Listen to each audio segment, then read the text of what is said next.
नागपूरपासून जवळच छिंदवाडामध्ये एक असं हनुमान मंदिर आहे जिथे हनुमानजींची मूर्ती उभी नाही तर चक्क झोपलेल्या अवस्थेत आहे आणि यामागचं रहस्य आजही लोकांना घाबरवतं। असं म्हटलं जातं की रामायण काळात संजीवनी बूटी घेऊन जाताना हनुमानजी इथे थांबले होते।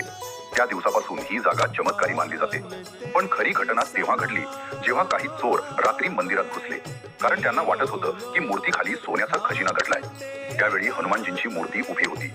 चोरांनी मूर्ती हलवण्याचा प्रयत्न सुरू केला, पण अचानक मंदिरात जोराचा आवाज झाला आणि पुढच्याच क्षणी हनुमानजींची मूर्ती स्वतः खाली झोपलेल्या अवस्थेत गेली।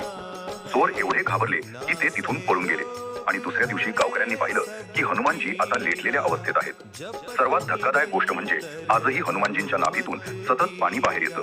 हे पाणी कुठून येतं याचं उत्तर आजपर्यंत कोणाकडे नाही। असं मानलं जातं की ज्यांच्यावर वाईट शक्तींचा प्रभाव असतो त्यांना इथे आणलं जातं आणि अनेक लोकांना इथे आल्यावर विचित्र अनुभवही आले आहेत। रात्रीच्या वेळी या मंदिरात एक वेगळीच शांतता असते, जणू काही अदृश्य शक्ती आजही या मंदिराचं रक्षण करत आहे। म्हणूनच सावलीचं हे हनुमान मंदिर फक्त मंदिर नाही, तर एक जागृत आणि रहस्यमय शक्तीचं स्थान मानलं जातं। व्हिडिओ आवडल्यास व्हिडिओला लाईक करून चॅनलला सबस्क्राईब जरूर करा।